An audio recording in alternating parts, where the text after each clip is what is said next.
Sheila, does the live stream sound good over there? Oh my gosh, we're going. Hey, before the live stream starts, which I can assure you is going to be a very fun time, I would love if you could join me over on Patreon at patreon.com/AdamDoesMovies. If you really like the channel, or maybe even just like it a tiny bit, there's a $1 tier that tells me that. Say, hey, Adam, here's $1 a month. I support you a little bit. You're fine. If you really like what I'm doing, maybe think about joining at a larger tier membership. There's a gold, there's a platinum, there's an unobtainium, which is just absolutely bonkers. But with those membership tiers, there are different perks. Say you're a gold member for $10 a month, you get an exclusive vlog. And these are well-oiled machines. These aren't just some like thrown together, slapped together crap. They're very highly edited. I'm telling you a little bit more about my personal life. You get a glimpse inside all the magic and all the wonder that is Adam Olinger. Spoiler, it's exciting stuff. If you get higher up, of course, the perks stack. You can get up to 3 vlogs a month if you become a Mithril member for $30 a month. Yeah, I'm shilling out for myself. What do you want me to do with this time? I'm in the background working my butt off trying to get this live stream up and running so that it doesn't freeze like that. It's awkward, it's embarrassing, and believe it or not, it's happened many times. So while I'm doing that, maybe take a second or two, sign up for Patreon at patreon.com/AdamDoesMovies and get ready. Be prepared for a fun live stream and get those super chats ready. I appreciate it. It's what keeps the lights on. All right. Hope you enjoyed the stream. Sheila, you're fired.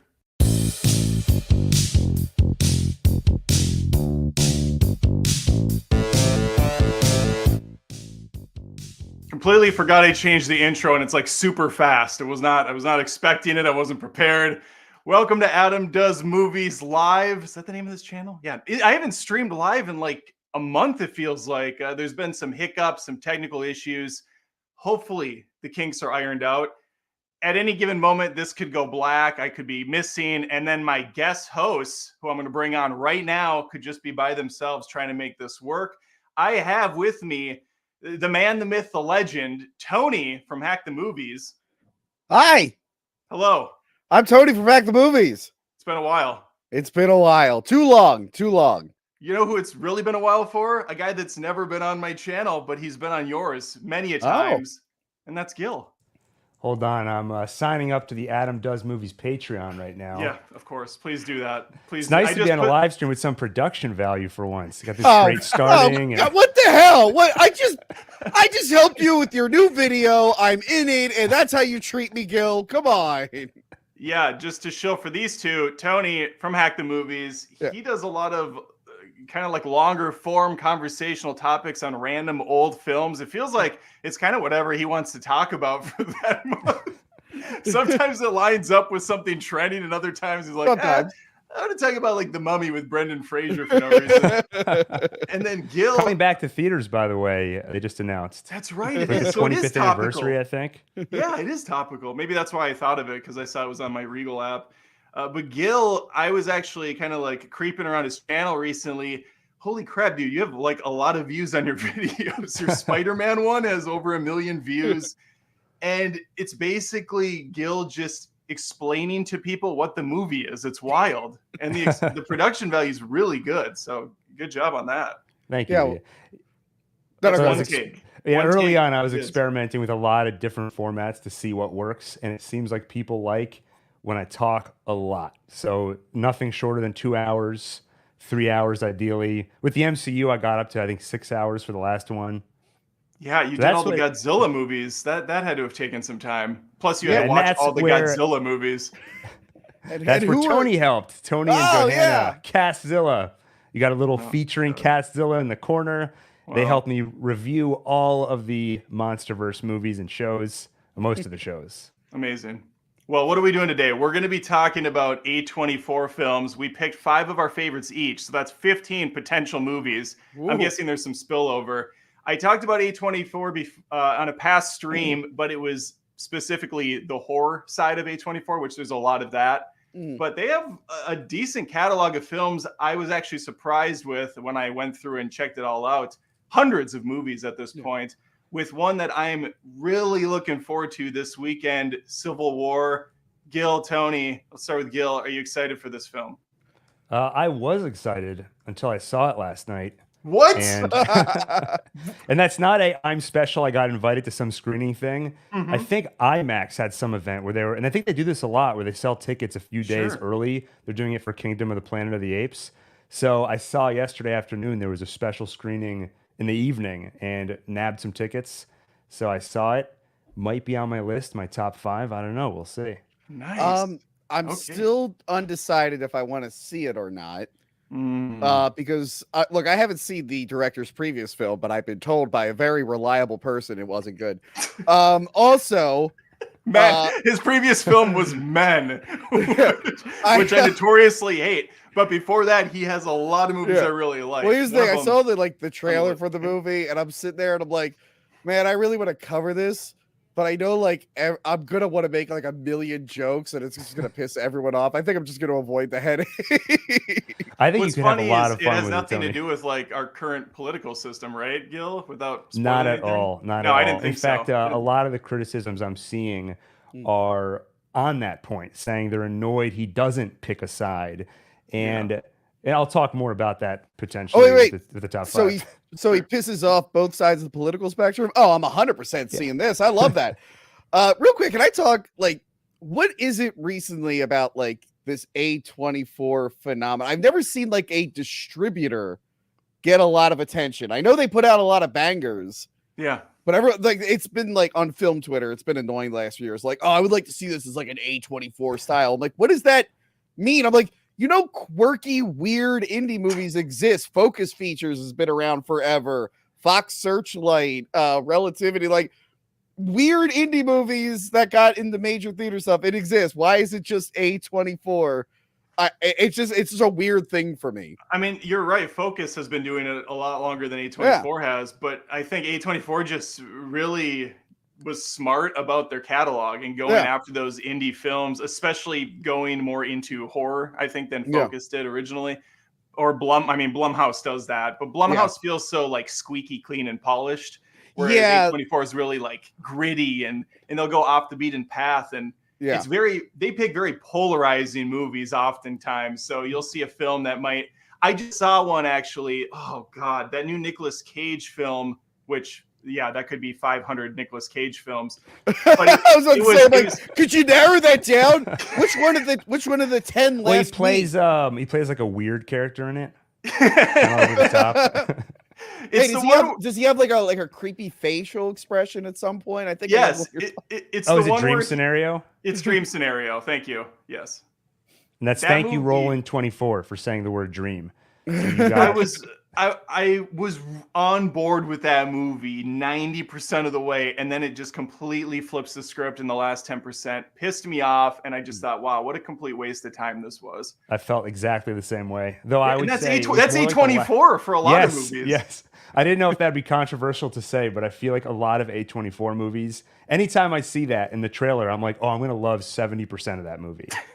Exactly. They always have that beginning and middle part figured out, and then the ending, they just drop the ball more times than not, except for films that we're going to talk about today. Yeah. Who should we start with? Why don't we start with me, since I'm hosting this thing, and I'm going to be the rude one here. Let's go to my number 5. Not that these are necessarily in any order, but or in any specific order, I should say. I was going to bring up the photo, but this thing I'm using isn't. Well, let me just bring it up here. Here's a A24 list of films by. I'm going to give a shout out to Stuart Oxlade, because I initially looked at the A24 list by Letterboxd and it was incomplete. It was incomplete by the company, which is absolutely disgusting. Stewart's like, I'm finally getting the recognition I deserve. Stewart said, fine, I'll do it myself. Let me... A24's website also has a list of all their movies. You know that A24's website is artsy bullshit, like most of their films. I went to their website. Oh, my God. It was great 60% of the way down, but then you scroll to the bottom. No, Gil, that's true. You go there, and it's big thumbnails 60% of the way, and then it goes to small font and artsy font. Yeah, well, number 5 is Hereditary. I don't see it on here. I searched by name. Is that even A24? What's going on here? Where's Well, search by name? It says. So your number 5 is Hereditary. Okay. Well, I'm glad I had 2 backup choices. Okay. Okay. Well, I mean, you can still have it as your number 5. I was just gonna, or yeah, whatever, anywhere on your list. Do you see it on here? I feel like I'm losing my mind. Oh yeah. Wait, Up top right, next to the green room. Oh, yeah, there it is. that's very Wow, dark, that yeah. poster is really hard to see. There she is. There's Toni Collette. Yeah. I really like this film by Ari Aster, who also did Beau is Afraid, which is a very bizarre film. Another one where you can either love it or hate it. Adam, I have a feeling Tony's going to have it on his list somewhere. He is very, very polarizing. But Hereditary, I felt like was about as kind of like competently basic as he's going to ever get in his career when it comes to a horror film. It definitely has a vibe of a lot of older ones that I've seen before. But the idea of like this witchin' covenant secret thing going on with Colette's mom, his son decapitates his sister accidentally on a car ride home after a party. The movie just keeps unspooling to the point of just insanity. Next thing you know, Toni Collette's off in the corner of the ceiling looking down at you like a goddamn spider monkey. And we end in a tree house with a club of grandma's old friends in full garbs doing some weird ritual. I thought the movie was wild from front to back. Thoughts on this film? I love this movie. I remember thinking the trailer looked good, but I didn't get to see it in theaters.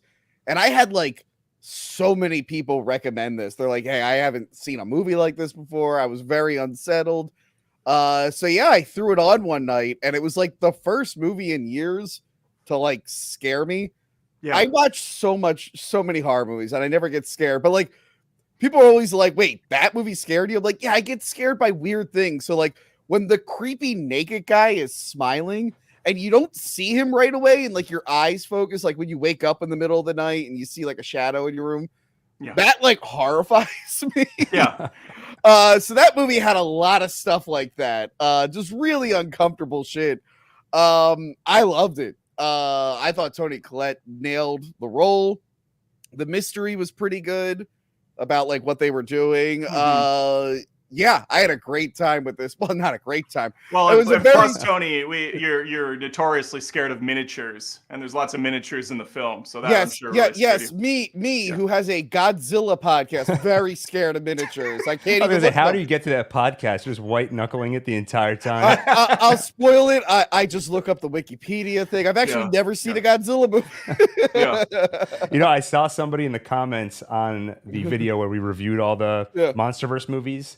And I repeatedly refer to you as a Godzilla expert. And one of the comments was like, expert, he hasn't even seen all the movies. I think he felt bad because like an hour or two later, the comment was gone. So he might have deleted it. But yeah, no, I really, really liked it. Apparently it was going to be even longer. There's like a bigger backstory. Like her husband, Toni Collette's husband, is like her therapist, but that all got cut out. Yeah, it's just a really fascinating film. Good time. I guess we didn't need to keep it up there the whole time. I hate that. That's how are people going to know what we're talking about, Adam? Yeah. If they join at this point on, they're going to be like, what are they talking about? Gil, did you like Hereditary? Have you seen it? I loved Hereditary. Okay. It's also in my top 5. I Good. had it in the number 3 slot. Okay. And Tony, what you said is the reason why it's on my list, which is that horror is one of those genres where it's so easy to get desensitized. If you're a horror fan, the sad thing is the more of it you have, the less easy it is for you to get scared. Yeah. And this movie actually found a way to pierce through the desensitization.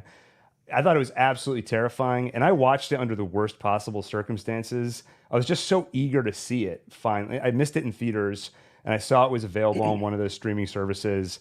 Had a long train ride, so in a brightly lit train surrounded by people, I watched it on my phone, but even through that, it had me. I was as scared as Tony talking about a Godzilla movie. I thought you were going to say you watched it from another guy's stream on a plane, like 2 seats up. In the reflection of the window.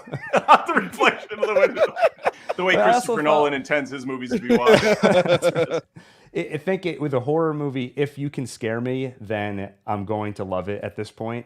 Yeah. And if in addition to that, you can grapple with some interesting ideas, and this is a movie I've wanted to revisit to think about the theme some more, but the idea of scars that kind of go from one generation to another, and the fact that you can have this horrible, awful thing to deal with just by virtue of who your parents, your grandparents were. I think that's an interesting idea, and I think that's ripe for horror. Yeah. Not Tony, you speaking want to go? from personal experience. Of course, yes, of course, right. It hit close to home. Tony, what's your number 5 spot? Okay, so my number 5 is X, Ty West's X. I almost put that on my list. It was just wait, real quick. Can all 3 of us do an X? Da-na-na-na-na-na. Boom! XXX. Appreciate the X-Men call out. That's good.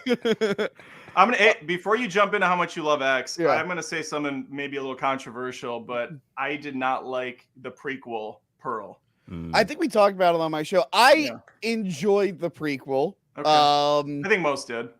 I did. I haven't rewatched it. Yeah. I had fun with it. I'm like, oh well, here's the origin of that creepy old lady. Yeah. And then the movie was over, and I was like, oh, that was really good. I didn't watch the trailer for Maxine, which I think came out today or yesterday, because I'm going. I don't need to see anything. I'm going. That looks very different. But yeah, no, X is a solid time. It's a good slasher. It's got a great cast. I think that's the first thing I've seen Jenna Ortega in. Brittany Snow. Yeah, that's right. She's in that. And Maya Goth. That's Maya the first Goth, time I'd seen Maya Goth. What's his face? Kid Cudi's in it too, right? Of course, That's why I saw it, because Kid Cudi was in it. Yeah. He uses his real name. Wikipedia's throwing me off. I'm like, wait, that was Kid Cudi, not Scott Muscudi. It was X was like a fun time to watch because the trailers came out. I'm like, okay, there's a creepy old lady and she's killing these people making a porn film, and I'm like, what's going on here? What's gonna be the twist? Is she a vampire? Is she like a cultist? Is she a saint? Is she a monster? And then I watched the movie and I went, oh, she's really horny and her husband can't fuck her because he has a heart issue. Yeah. So she's taking her aggression out. I'm like, I did not see that twist coming. Old people in heat is maybe the scariest thing you could witness. Yeah. I also didn't realize till after the movie that it was Maya Goth in like a dual role. I didn't know she was playing the creepy lady. Nah, it's just a very fun take on the slasher genre. The porn thing adds an extra element to it. I love the 70s feel. And we got a fun but unnecessary prequel out of it. And now we're getting a sequel, which just feels very different. And has way too many Hollywood stars, if you ask me. But I'm looking forward to it either way. And we have a crocodile in both. I think it's a croc, right? Not a gator. It's a croc. No. It's a gator. It's a gator. Okay. Gators are America. All right. I know we only have. Oh, really? They're American exclusive. Oh no. Because I guess alligators are South Carolina for sure. I thought Florida had some crocs, but maybe not. Can't they swim though? They couldn't make it to any of the other. No, I guess that's just they have like a border wall, like a gator border wall up. And there are American crocodiles, but I think gators are more in the South. Tony's just dropping Tony facts, which are synonymous with not being true. Hey, I reviewed Lake Placid a few years ago, and I had to look all this up. So I think I love Lake Placid. I'm rooting for the crocodile. Betty White just being a complete bitch. I love it. Before we jump further, I got to shout out Logan Wolf because he became a YouTube member, and then he also gave a super chat for $5.92 and said the last 15 minutes of Dream Scenario is just brutal to watch. That was a conversation from 10 minutes ago, so of course I'm keeping up with these very well. But then he just shot out of a cannon with $22.89, says stream started with 30 minutes left of Roadhouse reboot. 100% certain I can do both. Logan, you can, but I will say the last 30 minutes of Roadhouse is really the only good parts of Roadhouse. That's when it gets fucking great. I had a lot of fun with the end of that movie. But okay, so I love X. Tony loves X. Gil loves X. Great pick all around. Wait, did Gil talk about X? Well, he was kind of nodding in agreement, but maybe do you have more to add? It was also my number 5. There it is. Okay. So we're jumping right to number. Oh, you know what? I didn't even bring up a photo of X. I'm really dropping the ball with this whole dual wielding tasks right now. But we're gonna go to my number 4, which I have to look up really quickly. Okay, I got it. Oh God, I accidentally clicked on Chrome. Now Chrome is gonna destroy everything. Oh no! It's gonna start taking all the bandwidth. Yum, yum, yum, yum, yum, yum. Okay, here we go. Ex Machina. We're back to the X gonna give it to you. There's Alicia. Yo, put the X up. Alicia Vikander. Oh yes, I got it. I'm up. We can't get it with all We three can't of us do at it. once. Nobody can do it. Alicia Vikander, who would go on to be in Tomb Raider. Yes. And her career would be over after that. I haven't seen her since Tomb Raider. I think they ousted her from Hollywood, which is a shame because she's fantastic in this as a android. I actually didn't mind her as Lara Croft. Yeah, she's kind of like Baby Spice, young Lara Croft. Well, look, they were doing the reboot Lara Croft. I mean, if I was making a Lara Croft movie, I'm going old-fashioned big knockers Lara Croft. But I mean, sure, what's her face? Alicia all Vikander. polygons like ripped straight from the PlayStation. The triangles. Yeah. Apparently, kill someone with them. Hold on, she was in a few movies. She was in I still haven't seen it, but she was in The Green Knight. But yeah, it looks like she's you don't need to see the green fucking waste. Didn't make my top 5. She's in movies, but it looks like yes. Tony, if you want to see The Green Knight, I can go outside with my camera and live stream doing like a quarter crescent circle moon around the yard for a while, and then like do that for 5 more minutes straight with nothing paying off the reveal. It's just the camera slowly moving to the trees and then back again, and nothing happened. That's 5 Were they minutes not of beautiful Green Knight. trees though? They were. That sounds like a great fucking movie. But yeah, I guess after Tomb Raider things started slowing down. All these movies that are listed, I've never heard of them. So yeah. Is that this guy right here? That's one of the Weasley brothers, right? That's Ron Weasley. I know he's the guy from the new Star Wars movies, the space Nazi. Yeah. The one. And actually, speaking of Alex Garland, he was the techie ginger dude in Dread, the one with the eyes, who was like doing the security. Oh. Well, we got Oscar Isaac right here. It doesn't even look like him in this shot. Kind of playing a. So the synopsis of this film is pretty simple. We have Caleb, who's a really smart coder. He wins a trip to go to this cabin in the woods where this Elon Musk-esque character has this super secret thing he's working on, which is this smoking hot Alicia Vikander AI robot thingy-mabobber. And he's, of course, going to fall for her head over heels. And things are going to get dark in the final act. And that's when all bets are off. I thought this movie was so unnerving the whole time. It was just creepy as shit. You didn't know what was going to happen. You liked Caleb. You didn't trust Oscar Isaac. And the thing goes, I think kind of how everybody thinks it's going to go when you trust someone that's way out of your league. She's going to screw you over and leave you for dead. Oh, yeah. Been there. Hey, we all have.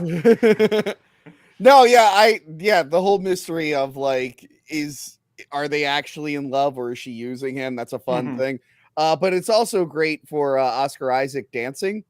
Yes. My favorite part of the amazing. Movie. They kind of tried to do that in that ripoff. I can't remember what it's called. Spider something with Chris Hemsworth. It was one of those Netflix exclusive films. He has this like artsy dance scene too. And it also takes place in this remote cabin-like location, but whatever. Anyway. I did like my favorite part of the movie that I remember is when Oscar Isaac just goes, he's like, oh, so you've been spying on you used all these things to spy on people? He's like, yeah, but all those people were doing it too, so they can't call me out on it. I'm like, that's right. Funny. That's right. I had this movie in my number 2 slot, actually. Oh, we're just in sync right now. Yeah, I loved Ex Machina. I mean, sci-fi is my favorite genre. But the annoying thing is, if you asked me my favorite sci-fi movies, I'd be like, I would have a hard time thinking of them because usually sci-fi is just used as a way to do an action-adventure movie. Sure. Even Dune, which I love both Dune movies, it's not really about speculating on science fiction concepts. It's really just about setting up a world that's good for exploring, the idea of the Messiah and these various conflicts. Yeah, but Dune almost falls into like a fantasy genre as well as sci-fi. Yeah, but Ex Machina, and Alex Garland does this a lot, he did it with his show Devs, is true let me think about some ideas that are relevant today, take them slightly into the future, and show you how they can go wrong. Kind of Black Mirror style. Yeah, And very so, much. The great thing is, though, a lot of people who are good at that are not also good at writing characters and just writing a good story. But I feel like he's able to do both. So, like you guys talked about the tension and the mystery. So you have that, and you have some really cool ideas to think about. So I love this movie. Plus the visuals and the setting of this thing is so above and beyond, and the just how they made Vikander look like a robot. When did this come out? This was like 2015. 2015, yeah. It felt kind of ahead of the game, and maybe it's because it's a smaller film, so they were able to really take the animation team and use them for all their worth instead of a Marvel movie now where 99% of it is CG, so nothing looks real. There's that uncanny valley everywhere these days. Real quick, Gil, it was funny you brought up Dune. The movies don't talk about it, but the world of Dune, the reason they're doing spice and all this stuff is because they did have AI and robots and it enslaved everyone. So like, okay, we're not allowed to have thinking computers anymore. We're going to take this magic drug instead. They left all that out. The guy in the first movie that they would always ask him all the mathematical questions. He'd like roll his eyes in the back of his head. So that's people will have their job title is like computer. They don't have any actual computers. Because you're like, the Dune movies don't do this. It's like, well, the book brought it up, but it got cut out. Ex Machina is I really enjoy it. And then I didn't like his follow-up, Annihilation. I thought it was okay. I dug Annihilation. The visuals are really good, and the bear scene was good, but everything else, the scores is like, it wasn't as good as Ex Machina, but I'm pretty sure Men brought everything back. I haven't seen it yet. Men brought us all together. Really tied a bow on everything that he's been doing. No, I dug Annihilation. I watched that a couple times actually. It got better on multiple rewatches. I'll give it another shot. We got Tony. I don't understand this because believe it or not, I really don't spend a lot of time online because I just work nonstop. But Michael for 199 says to Adam and Tony, role play the Red Flags song meme. I don't know what that is. I'm afraid to say I don't know the meme. Red Flags. I tried Googling it. It's something about like the British Parliament or something, and I am completely lost. So I don't know. I'm sorry. Tony doesn't know either. I'm not hip. Centipede. I'm on that Know Your Meme, but the explanation of the meme is a lot longer than the usual ones. You can't just like it's not just a photo with a sentence or something. Okay. Look, I'm sorry, Michael. We can't recreate what we don't know. I'm struggling to be hip. I just learned how to dab, okay? I'm struggling. I'm cool.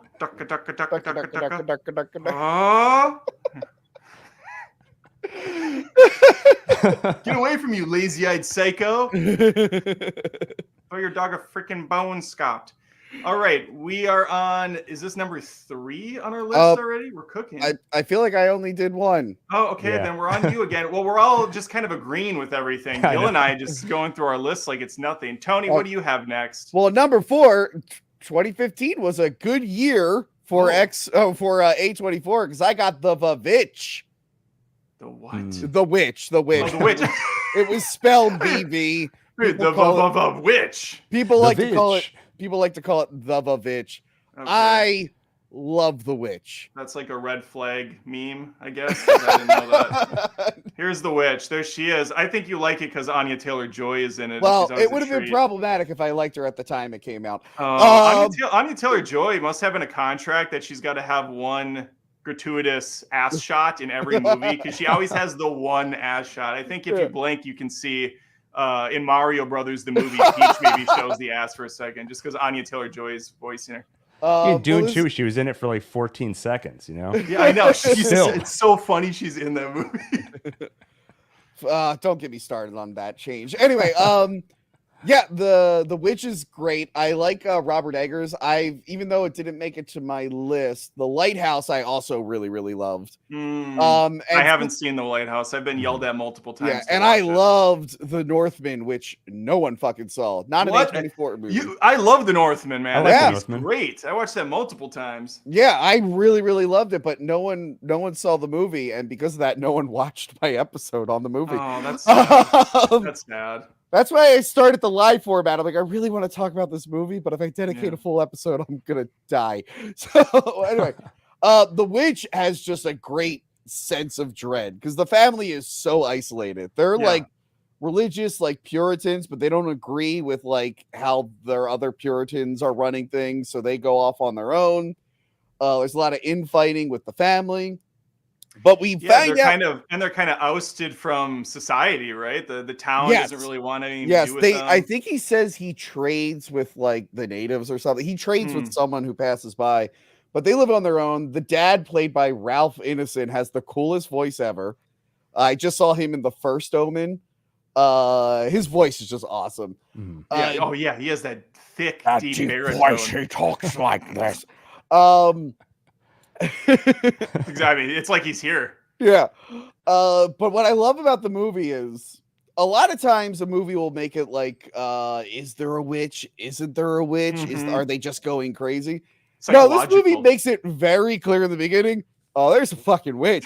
And it just grinded up a baby and put a lot of blood on the broom. And by the way, it flies around on a broom. In like the first 10 minutes, I'm like, wow.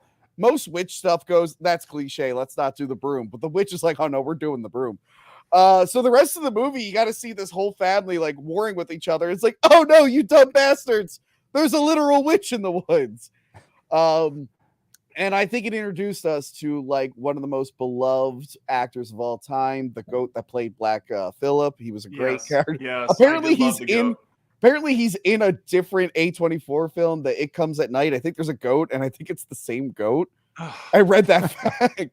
There's a new side tangent. There's a new movie with, believe it or not, Nicolas Cage. Yeah. And it's basically It Comes at Night again. Yeah. I just saw the trailer for it, and they even say like they come out at night, or it comes out at night. And it's like Cage and his two sons, and they're like barricading the doors. But in this movie, stuff actually comes out at night. So I'm looking forward to it. Unlike It Comes Out at Night, where nothing ever does.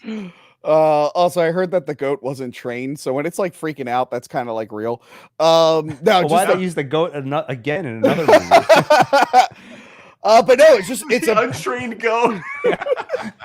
Why do we keep using this goat? That goat must be someone's nephew or something. Yeah, it's nepotism. It's goatism. It's a beautiful looking film. I love they went like real hard cool on the old timey dialogue, which usually can annoy me. But it worked in this case. I don't know. They were just firing on all cylinders, and Robert Eggers has done great things since then. I can't wait to see his take on Nosferatu coming out. Oh yeah, I'm excited for that too. Mainly because he's attached to it, and obviously, I tried watching the original Nosferatu. It's like silent, black and white, talky. I'm like, I don't need to see this. Do yourself a favor. The 1976 one by Werner Herzog, right? The Werner Herzog Nosferatu is really, really good. Yeah, I will check that out because I've been trying to get back into like older school monster movies. And Werner Herzog is a famous documentary filmmaker, and he's made like real narrative films. But a lot of your audience probably knows him as that guy from season 1 of Mandalorian. A lot of my audience. I see what you did there, Tony. I see what you did there. Your audience, who's how do I put this? Fucking stupid. They know him from Mandalorian. They're kids.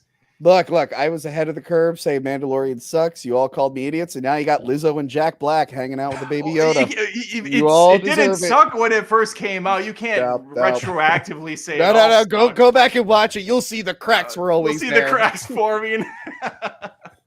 Gil, did you have anything to add to The Witch? No, I mean, I agree with everything, Tony, that you just said about The Witch. I remember I've been wanting to revisit the movie because I feel like with horror, there's a line that needs to be straddled, at least for my enjoyment, which is you at least need to manipulate me and trick me into thinking there's hope.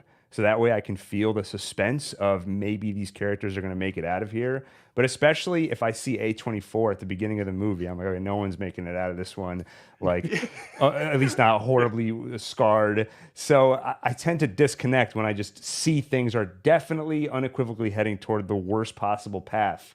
So for me, there's dread until my brain just as a defense mechanism is like, let's just disconnect. Well, yeah, you're kind of, I mean, at that point, it's almost humanitarian to kill this family because their life sucks already. They're out in the middle of nowhere. There's a drab color palette. Nothing's happy in their life. just kill him. It's better. Yeah. It's better Yeah. overall. Yeah, I completely agree with you on that. We got a couple more super chats. Logan Wolf is just churning it up today, making up for lost streams, I guess.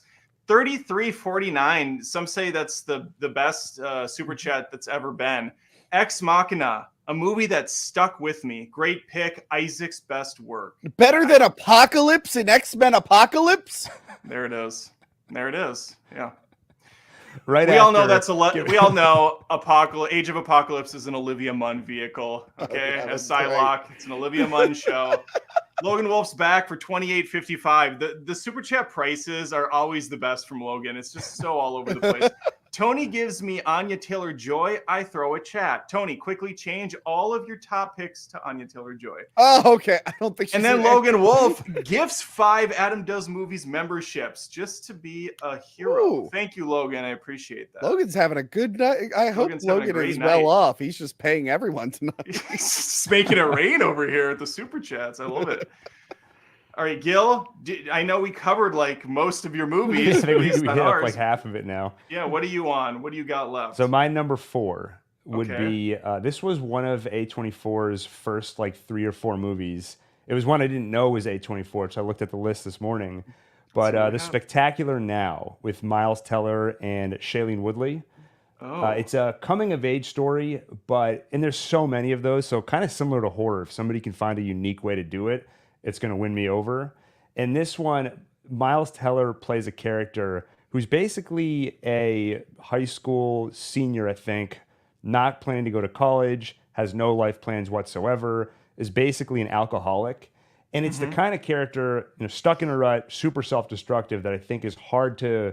I think a lot of people can relate in certain respects. We've all had self-destructive habits, or at some point in our life have felt directionless. But that's I've actually been perfect pretty much my entire life. But yeah, before go on, that's YouTube fine. even existed, when you were like 6, you're like, one day I'm gonna have a YouTube channel. Tony's gonna be on. I'm hitting my peak right here, Gil. This is Your mother's exactly like, where I son, wanted to be. who's Tony? He's my internet friend. I'm What's gonna the get internet? that Gil guy on from OneTake. He's gonna be it. That's gonna be my shooting star. His job is summarizing Spider-Man movies. Can you change your like tone a little bit in one of them? Be like, all right, dumbasses, we're gonna be going through all the Marvel movies. Let me hold your hand right now and just be a complete prick through the whole thing, just to see if it makes a difference at all. I'll Or try if the that kids out are just for you. taking notes, like, yeah, feed me, Gil. Well, it is funny, when I came out with that Spider-Man recap, the demographic of my channel shifted, because before that I was doing like the niche sci-fi show Raised by Wolves. So it went from like 40-year-old sci-fi fans, Wolves. all of a sudden like 11 and 12-year-olds just flooded the channel. I did this live stream and we had like hundreds of people watching, but it was all children, and they just kept asking for advice. Like, I'm going into 7th grade. Like, do you have any advice for me? Like, find the biggest kid around on day 1 and just punch him. No, Gil, that's prison. All right, so I'm going to start a brand new channel. It's going to be going through all the episodes of Bubble Guppies and other shows that children watch. We're going to recap all of the kids' shows. In chronological order. That's very important. Chronologically, yes. I like it. I should honestly try that as an experiment. Just see if it works. Gil, I've never seen this movie because it looks like it's for teenage girls. But I did see that Mary Elizabeth Winstead's in it. Oh, That's true. I'm Shailene Woodley. Tony, that's your girl. Brie Larson's in this. Brie Larson's in this. Whoa, hold on, wait a minute. Brie Larson. Adam, you're letting wokeness onto your show. I'm all woke all the time over here, Tony. How hot is Mary Elizabeth Winstead in it? How do I get us What's back going where on? we were? How do I get us back where we were? There we go. How hot is Mary Elizabeth Winstead in it? That's all I want to know. I mean, has she ever not been a She's That always was the perfection? answer. That was the right answer. She's You got always it. hot, but sometimes they're like, she's sad and her hair's a little messy, and that's not hot according to Hollywood. No, I never seen this movie, but looks interesting. Yeah. Yeah, The it main looks- thing, just to finish what I was good. saying before, I think like this type of character is really hard to make watchable, because it's something you can relate to, but it's not exactly a fun person to be around. And I thought they did a good job of actually getting you to want to watch this character, make you believe that Shailene Woodley's character could fall for him. So I think they found a unique way to do the coming of age and spotlight a type of character that you wouldn't normally want to watch. Gil, I'm going to do a test right now, and if you pass this test, then we might align on this film and I'll watch it. What are your thoughts on these two movies, The Florida Project and After Sun? Didn't see either one. Okay, so that doesn't clarify Doesn't anything. All right, they're both, I think, some of the artsiest, most boring Drek I've ever watched. This is not an artsy movie, I would say. I mean, it's artsy in some ways, but not. I've seen A24 movies that are a lot artsier. Yeah. So some people got really upset with me because I was supposed to review After Sun for a Patreon, and I was just like, listen, I don't like this movie. I'm sorry. It's just I find it completely tedious and boring. Like, you didn't understand the movie. Well, yes, I did. It wasn't complicated. It was boring and dull. But that's how it goes sometimes. Okay, so I'll put that on my radar. The Spectacular Now. Yeah, the one caveat I'll give is that I saw it in my early 20s when I felt fairly directionless after college. If I went back and watched it, it's been probably about 10 years since I saw it, so I'm curious how I'd feel about it today. Okay, so you hate it now. That's what's clear. Well, no, I think I've done the perfect job of just playing it on the fence. If you hate it, perfectly, or if you like it either way. You Like, teed Gil it up said it. and then you just walked it right back. Okay. The next one on my list, if I can, what is going on? Come on, get it figured out, Adam. What do we got here? The next one on my list might be on your guys' as well. Let me find it. It's right here. It's called Talk to Me. You guys see that one? Yes. Yeah, I believe Really we all like it. reviewed it together in August on my channel. Yes. Tony, I don't remember what I did last week, let alone 5 months ago. Quick, pull up the clip of us talking in August. We'll go to the bathroom. I'll play. Yeah. Talk to Me was a breath of fresh air. I really enjoyed how intense this movie was from a horror thriller aspect. Just the way that like heads would smash against the table with such like ferocity, and the blood would be on the side, the kid's brains half hanging out, and he's still alive somehow. I like that the characters were actually pretty likable. Teenagers, it seems like most of the time, are just absolutely garbage in movies now. Tony, you said you watched Bodies, Bodies just before this. Yeah. I think I hated everyone in that film with The Passion of a Thousand Suns. Yeah, but that worked in the movie's favor. Yeah, I know that was intentional. I got it. At the end, I was like, perfect. Yeah, it was it's supposed to be intentional, bad. but that didn't make it any more enjoyable for me to watch. Oh, in the moment, I was like, oh my God, someone shoot all of them. Yeah. But yeah, afterwards, I was like, you nailed it. Bodies, Bodies is a very weird movie because the target demographic is the demographic that they're shitting all over. That is the funniest part. It lured you in with that fucking idiot, Pete Davidson. Davidson, who's exists because women find him hot. He's not very funny or entertaining. I don't get his appeal. But yeah, no, that movie, it is funny. Yeah, that movie is for those girls, but it shits on them. They painted them in just to shit all over them. Right. Talk to Me is for everyone that likes horror films. It's creepy as shit. Mm-hmm. My biggest complaint about this film, and you're right, Tony, we did talk about this because I mentioned this on the stream. Yeah. It should be called Talk to the Hand. I don't know how you fuck up this title and not call it Talk to the Hand, especially when the directors who did this are very creative, comical, like geniuses on YouTube. They were both YouTube creators.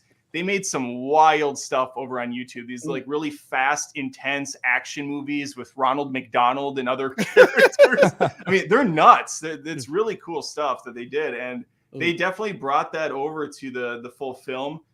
I like that this movie delves into kind of the trauma that plays with these characters and how they're just trying to get that hit of like nostalgia from their past, whether it's a dead loved one or just getting creeped out by someone you don't know. And yeah, I mean, you can see how that would be a hell of a drug. And it ends up really messing with the lead character. And by the end of it, she doesn't know whether she's, kind of in this world of the dead or if she's in the real world. And they kind of add to it by putting her dad, who's very much in the picture, but not at the same time. He's always in the background, and they're always in the most dimly lit houses on the planet. Yeah. They don't have a light switch in this entire home, and it's definitely by choice so that us as the audience isn't sure of whether or not, that guy's even real and he's over there, or if this is all still very much in that dream state. Yeah, Thoughts? I had a really good time with this one. I do have one issue with the film. I saw it on a date with a girl that I was seeing, and then after the movie was done, she said she was going on vacation, but she couldn't wait to see me when she got back, and then I never heard from her again. So that's all I think about when I think about this movie. Did you follow Also, up it with reminded me a lot of Flatliners. I feel like it was borrowing a lot from Flatliners. Yeah, I can see that. I can see that for sure. By the way, that was a true story. In case anyone thought I was doing a bit. Shit. That's my last memory of See, when we did the episode, I had just seen it. And I was like, that girl's definitely gonna hit me back when she gets back from vacation, and I never heard from her. And ironically, that's exactly what you were saying. You're like, talk to me. I was like, talk to me. And ironically, she was saying, talk to the hand. She's done with you. If we had done that live show like a week later, I would have been like, this movie sucks. I hate it. I hate it so much. You would have been looking for a hand to talk to her somehow. I want to tag to her. We were holding hands during the movie, so now hands make me sad. But yeah, I felt a lot like Flatliners. And Flatliners is a good movie, so reminding me of that. The original Flatliners. No, you're talking about the remake. Yep, you're talking No. about I'm yes, not you're talking about the remake. I never even bothered with it. Mm-hmm. But anyway, that's all I have to say about Talk to Me. Okay. Yeah, I don't have any trauma attached to this movie, so I love this movie. I thought it was. I remember watching it. What I was thinking is that I feel like it made it feel real. And with this sort of premise, that's tough to do because there's so many horror movies where kids are doing stupid things they shouldn't do. But I thought they found, I think, tapping into social media and all the TikTok crazes. And literally in New York, they have to have PSAs now to tell kids not to get on top of moving subways and surf on them. Like, this isn't the beach. Do not go on top of the subways. So they got me to a point where I bought why these characters would do the ritual, why they would push the limit, especially with the main character who's suffering from this grief over her mother. They get you to a point where you buy why these characters would do this. Well, and yeah, I mean, they were doing the Tide Pod Challenge not that many years before this film came out. I never could tell if that was a real challenge or one of those meme things where people were joking that it was like a joke that people are eating Tide Pods, but then it turned into something real. I think it started as a joke. Like people were, because they look like candy, and then I think the joke took on, and then everyone decided to start eating it, and it was like a whole thing. It's the red flags all over again. You know? Yeah, the red flags meme all over again. People were planking and then red flag memeing. Yeah. We do have an update on Roadhouse Logan. For $8.88, of course, which is the appropriate amount you give for telling us how much time you have left in Roadhouse. 17 minutes left in Roadhouse. Pray for me. Logan, listen, I don't know if you missed my review, but I overall enjoyed the new Roadhouse. I know it's kind of sacrilege to say that because the schlocky original is I'm sorry. What fucking word did you just use to enjoy, Tony? I sat down. No, you said schlocky. The original is a perfect work of art. Schlocky is the perfect word for Roadhouse. No, it's perfect. It's a beautiful film. You can't recreate perfection, all right? Oh, I didn't see anything. Did you see anything? Nope, I didn't see anything. Like that's how they end the film. That was based off a true story, aka they heard a story and they just decided it was. Same with the throat rip. They heard that story and they're like, put it in the movie. That was awesome. The throat rip is awesome. Yeah. That will always be awesome. Yeah, and they don't do that in the new one. I know. Real quick, you just ruined the last 17 minutes of this movie for me. He was waiting for that the whole time. He's like, here comes the throat rip. Here it comes. Well, Gyllenhaal's not even a cooler in the new movie. This is the problem I have with remakes when they're not even remotely remakes. They're just title only remakes because they need to hold on to that trademark, or they're just trying to cash in on the name. Gyllenhaal's a UFC fighter who just happens to get like walked in on during a match by some woman who lives in a completely different state. Yeah. And she goes, why don't you come be a bouncer? That makes no sense. They never established, is he known for being a bouncer? She's just getting an ex-UFC fighter, like hire a security company. That's it. He's a UFC fighter who's ready to die. He was just at the railroad tracks getting hit by a train, and he's like, I guess I could go try this bouncer thing out. It's basically one step in the grave already. You might as well just do it. Okay, so he's got 17 minutes left, which is, that's fine. And then we got one from Michael, $4.99. This is the Red Flags guy. Damn it. This would have connect. I'm reading verbatim if you're listening to audio, so I apologize if it sounds weird. Damn it, this would have connect his Human Centipede review. Also, are you aware that A24 has Kevin Smith's Tusk? Are you going to review this? I'm not big on Kevin Smith movies in general. I really like Clerks. I liked Mallrats. I didn't love Mallrats. And I haven't seen Chasing Amy, which I heard is arguably his best one. But I find that lady in it, her voice hits an octave that annoys the shit out of me. Oh, you don't like her? The baby talk voice. Oh God! Just it's a hey guys, it's like Adam Sandler's doing a bit 24/7. I don't like it. Joey Lauren Adams, America's sweetheart, Joey Lauren Adams. Come on, Adam. I know. I'm sure she's a perfectly pleasant You have person. to just support her. You share one of the same names, Adam. Adam. Yeah. Her and the other woman from around the same 80s time period. I can't remember her name either. She's Tank Girl.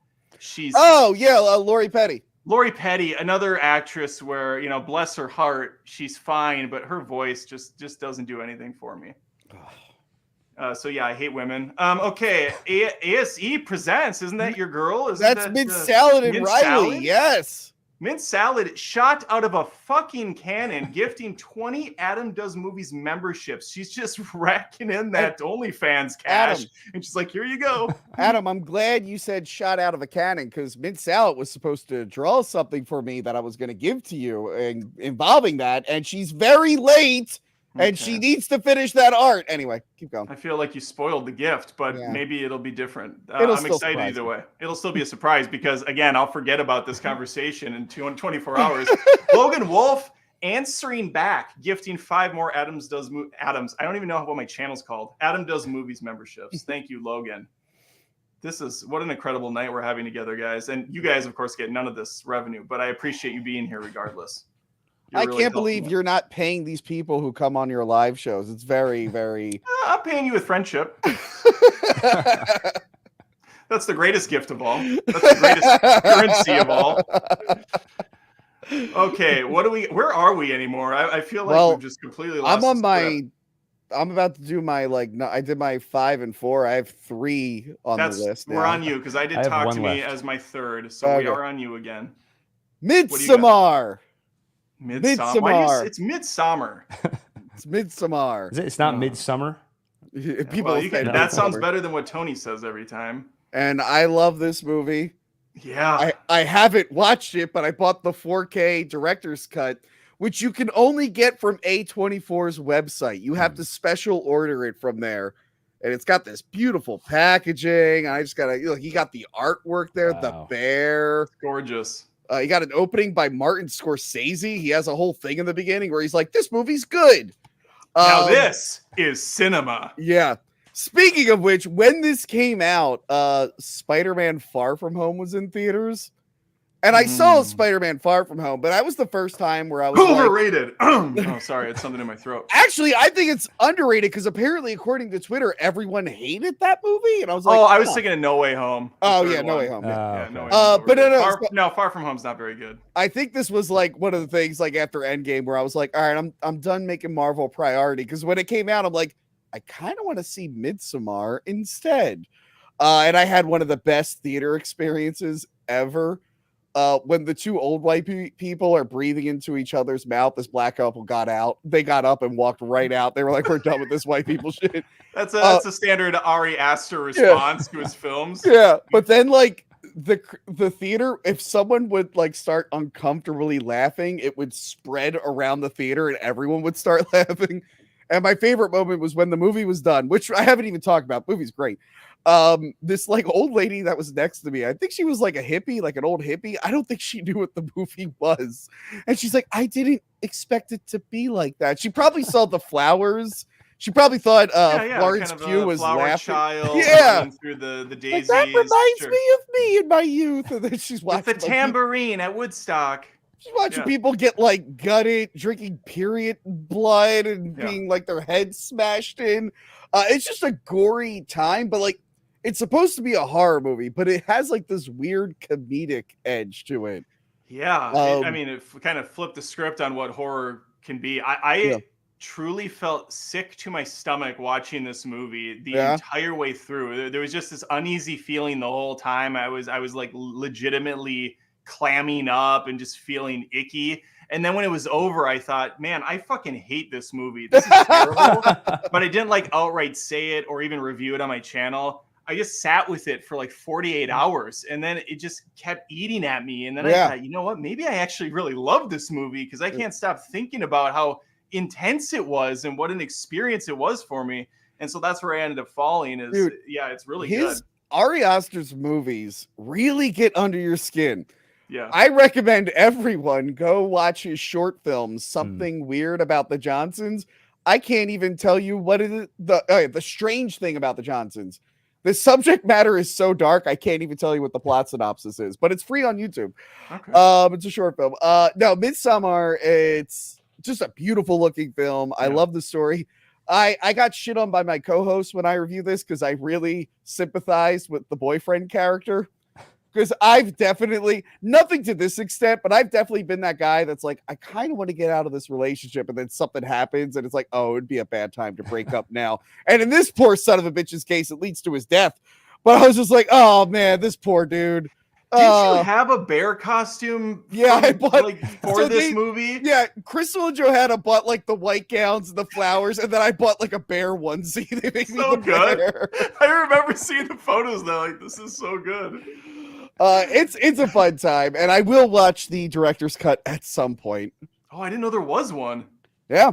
What's the difference? I don't know. I told you I ordered it from the website, then I forgot to watch it. But you don't know. I mean, is like 10 minutes longer? Is there more? I think it's I think it might be way longer. Really? It felt like a long movie. Well, I mean, Beau is Afraid, I feel like it's 45 hours long, so yeah, maybe it's a long one. Yeah, the regular cut is 148 minutes. I don't know. I will try to watch it soon, and I will call you, Adam. Please do. At like 3 a.m. That's the best time to call me. I'll be like, God, Adam, I just saw it. Here are the deleted scenes. Who is that? Fucking idiot. There's a guy in a bear suit just called me. A guy in a bear suit. Your wife's like, Adam, who's calling you at this night? Is it another girl? You're like, no, it's Tony. He's telling me about the deleted scenes from 2018. No, Tony. It would be more acceptable if it was like, Adam, is that Tony calling? No, I swear it's another girl. It's another woman. I swear it's not Tony. No, I'm cheating on you. I'm not talking about movies. It's not Tony. I swear I'm cheating on you. I liked Midsommar a lot, but it's fine. Yeah. There was I've wanted to rewatch it because there was a point in the movie where it's like I was saying about The Witch, where once you know where it's going, I start to disconnect a little bit. I thought this movie did a good job of building the anticipation for a long time, especially the way it does work in some comedic elements. Like, it's a funny movie, but there is that sense of dread throughout most of it. But it does something that where a lot of the characters are either drugged up or sort of hypnotized, and there's an extended period of time where the main characters can no longer make any choices. And then I feel like for 30 to 40 minutes, I'm just watching the crazy stuff happen. Yeah. And I remember getting a little exhausted or bored during that part of the movie, which it's a long movie, so that would still say like 85% of it I was fully on board. Mm-hmm. But that's how I felt walking out of it, and I haven't rewatched it since, but I'd like to. Especially if this director's cut. Tony, if you want to call me after you call Adam, and let me know. Well, I'm going to call you, Gil. I'll call you. Oh, perfect. We'll do a whole phone chain. The director's cut is 171 minutes, apparently. Whew. So, yeah. We're pushing Irishman levels. We're pushing Scorsese levels. Maybe that's why he wrote the foreword in it. Exactly. Scorsese comes in again, like halfway through the movie, and just starts talking for 45 minutes. Like a retirement I will say, in the theater, when he drank that period blood, I was like gagging. I was like, no. Because ironically, you were also drinking period blood when that happens. You're like, yeah, my girlfriend at the time, she really got one over on me. You too? Okay, G Money, as I'm calling Gil for that one time only. Are we on you now? You are on the 3 spot? This is my number one because we've You guys We've- took three of Do you my. wanna We've do an exhausted. Do you want to do an honorary mention or? honorary We've mention. exhausted 2 of your Well, picks. my honorary mention was Talk to Me. I Well, think Gil, why may- don't we just skip you until we get to the number ones? Yeah, we'll let's just build the we'll just jump. anticipation. We'll Build the hurdle past dread. you. Well, you are still free to partake in the conversation. We're not going to kick you out. Although maybe we should. Maybe that would be fair. No, let me go to my number. Oh, I thought Tony left. Did Tony leave? No, I'm here. Oh, I thought Tony's like, I'm leaving. I'm done. What? I'm here. What Your did I camera do? spun. Your camera spun for a second. It's I didn't see that. I didn't even see it. maybe I'm just gonna Chrome put on is a trying looping to, clip like, of me just like nodding, so it looks Chrome- like I'm here. Chrome is trying to creep back up and take over my computer again. It's like, you're not getting away from me, asshole. All right, let's bring up something. Add to stage again. This movie, if I can find it quickly, was my number 1 movie of last year. Any guesses, anyone? Anybody remember? While I look for it. Well, I mean, an A24 movie was my number 1 last year, but I don't think it's the same one as mine. The Whale. Well, I can't even see it on. If this guy's list is Oh, I know what it incomplete- is. If this guy's list is incomplete, It's the Iron Claw, it is the Iron Claw. Oh. I don't see it on here. Do you? which I feel bad I have not seen yet. What? Yeah, that was the I know. caveat I was going to give, is that I haven't seen Iron Claw, and What? I did actually watch Everything Everywhere All at Once today. Okay. I was like, I should watch one of those, but oh wait, there's a I second- reviewed wait, I reviewed that with Adam. Everything everywhere. There's all another at once. page. I owe this guy an apology. There was another page. We're gonna find dare it. you There's question really, I the mean, integrity of Scott? What was his There name? it There it is. this was so worth the wait, so I Sean. could show you this one photo that's up for a little bit. Before I do that, though, someone agrees with me, and he gave the most powerful super chat of the night. Logan Wolf, ladies and gentlemen, has blown everything else out of the water, including himself, with a gorgeous Wow. $101.73 super chat. Number 1 is Iron Claw. You are Ali Brothers. I think he meant to say all my brothers. Oh, okay. He spent Well, he said- $100 and he had a typo. Come on. He said Ali Brothers, and unless he corrects that mistake, thank you, Logan. Just that's amazing. I have yeah. no words. I want to say I feel bad I haven't seen this yet because I love wrestling. I literally just went to WrestleMania. I know, that's why I'm so confused. And you You're know a what's big funny? wrestling guy. The wrestler that I'm always feuding with, Kid Osborne, he apparently played one of the Von Erichs in some like short film or something. So yeah, I really need to see it. I want to rewatch the Dark Side of the Ring episode on the Von Erichs before I go into it to like refresh. Yes, the because true their story story. is based on the family. It's based on a true story. Yeah. I don't know how closely it's based on. From what I've heard via the grapevine, as kids say in 2024, this movie is actually less depressing than the real story. Yeah. So because they cut out the youngest son, the 8-year-old, I believe, dies, and they're just like, yep, we already lost a kid when this movie fires up. That's what you're in for. I will say, Adam, real quick, if you do Yeah. want to know the story, Tubi has the show Dark Side of the Ring. It's a documentary series, and their season 1, episode 4 is the Von Erich episode. Gotcha. Yeah. Nice. I should check that out. My wife really wants to watch The Iron Claw. I don't know. I know A24 has a deal with Max where they have exclusive rights to stream all the A24 movies. I'm not sure if Iron Claw's there yet or not. Yeah. So, but if it is, I'll definitely rewatch it. Maybe after the stream, even. Okay, Song Brothers Champions. This is a Zac Efron vehicle, I suppose. Although it follows a couple of the brothers.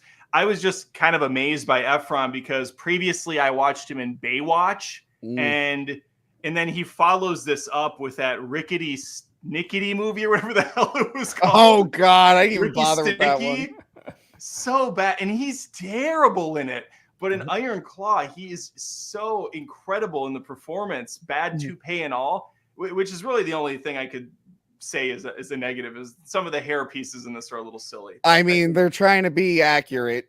Yeah, You're right. that- That's. yeah. I mean, it's probably accurate to how it looked. This film is gorgeous looking. I was worried going in because it's A24 that it was going to A24 the shit out of this film, and it wasn't really going to show the wrestling, and it was going to have a lot of soft focus blur effects and do artsy stuff. No, there's a lot of wrestling in this film, a lot of workouts, a ton of like the brother camaraderie, and just the trauma that these guys endure together. And how it's filmed it's just, it pulls you in with this family dynamic, and you feel every bit of pain that's going on.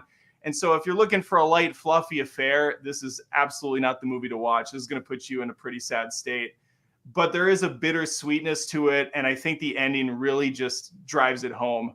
So this movie, top to bottom, I really have no complaints at all. Favorite movie of 2023 easily. And it's disgusting that it was snubbed at the Academy Awards. Yeah.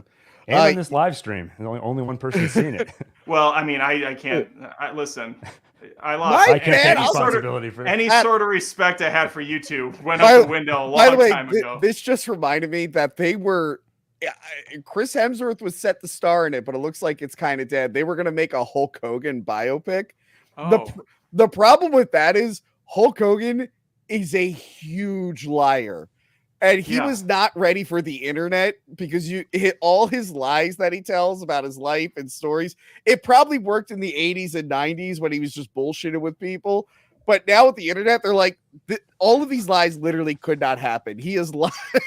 So you can't really make a movie about his life unless it's like that Weird Al movie where it was like lies on purpose. Yeah. So yeah, I think maybe that's why that movie like stalled. They're like, oh, well, we wrote a scene. They're like, oh no, Hulk Hogan bullshit at that. Oh, fuck.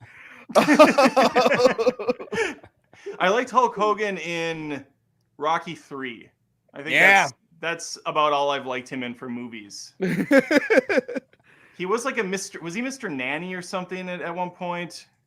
He did something like that. Yes, he was Mr. Nanny. I get it confused with the Tooth Fairy, which was Dwayne Johnson, which is essentially the same exact film. He was Santa with muscles. He's in a lot of things. He was in Jingle All the Way, a cameo in Jingle All the Way. No, he wasn't. Hulk Hogan was. No, The Big Show was a cameo in Jingle All the Way. What? Yeah, The Big Show is that giant Santa. I always credited Hulk Hogan. Oh no, you asshole! Now I feel disgusting. I'm sorry. I apologize. Well, obviously, maybe that's one of his lies. Hulk Hogan's like, I was like, Jingle All the Way. Yeah, brother, I was in. No, so my friend Justin Wang did a whole video on some of Hulk Hogan's lies, and one of them was like, yeah, they wanted me to replace the guitarist for Metallica. Like, I think years later they asked like the guys from Metallica, they're like, what the fuck is he talking about? Adam, I can't believe you haven't even mentioned yet that Hulk Hogan was in Three Ninjas High Noon at Mega Mountain. Of course, the villain of High Noon at Mega Mountain. Yes. You know, Gil, I celebrate the entire Three Ninjas catalog from Knuckle Up to Kick Back, but I have not watched High Noon at Mega Mountain, because what in the hell happened with the naming conventions in that series? What in the hell happened? Well, the chronological recap coming soon, so you don't have to rewatch them. I'm gonna watch that for sure. Does Rocky still love Emily by the fourth installment? Does Tum Tum still have a love affair with food? Oh my god, you're like bringing up like unlocked memories. I'm like, I remember that. I'm like, I haven't watched that movie since I was like 7. Is Colt still the same actor? The only guy that like went on to be in all of them? I just remember them playing Super Mario Brothers 3 while they were doing the Rocky Loves Emily. That's the part burned in my memory. Yeah, good stuff. Okay, Iron Claw, I love it. Tony, we are on your number 2. Number 2. 2 was Hereditary, but I'm gonna throw a shout out, honorary mention to The Rover. I don't know if any of you guys have seen this one. Roving. What? So it stars Guy Pearce. Hang on. The Rover? The Rover. It stars Guy Pearce and Scoop McNairy. Oh no, Scoop McNairy's in it, but Guy Pearce and Robert Pattinson. I accidentally read the less famous guy's name first. Sure, of course. I see it here. When you Google it, it says The Rover, distributed by A24. I'm looking for it. Production companies: Blue Tongue Films, Porchlight. No, it's on the A24 website. Okay, so The Rover is it's set in Australia. It's a post-apocalypse in Australia. I know you guys are thinking Mad Max. It's kind of it's kind of like Mad Max 1, where like society is crumbling, but it hasn't gone full to shit yet. That was like Road Warrior. But basically everyone sucks. They're all criminals. This dude gets Guy Pearce gets his car stolen by a gang, and Robert Pattinson's one of the gang members that they leave behind, and he's like mentally challenged, Robert Pattinson. So he has to deal with this Robert Pattinson the whole movie to get his car back, because there's something in the car, his like last possession that he loved, and he wants it back. And I'm not going to spoil it, because you're going to get to the end. You're going to be like, oh my God, that's so sad. No, it's a good, uncomfortable post-apocalypse movie. I would say check it out. But my real number 2 was Hereditary. Beautiful. I'll give a shout out to Red Rocket, since Red Rocket was a really kind of quirky, fun comedy, which I haven't seen a lot of A24 comedies, but that one was pretty damn funny. And also Room, another Brie Larson vehicle. This movie is so fucking hard to watch because it's just gut wrenching what they go through. Ugh. Okay, we are at number 1. Ones, Tony, that you just reminded me of. So I have a couple of honorable mentions. You mentioned Robert Pattinson. He was in Good Time, the movie the Safdie brothers did before Uncut Gems, and both of which were A24. Both great movies, and tons of it. Both of them are equally just, you will feel so anxious throughout both of those movies. Very intense. I've been yelled at least a dozen times to watch Good Time. I've been yelled at to watch Uncut Gems, and I haven't watched it yet. I like Uncut Gems. That's a solid flick. I've had a hard time recommending it because it is going to make you it will be a very unpleasant experience, but it's just fascinating to watch Adam Sandler in that role.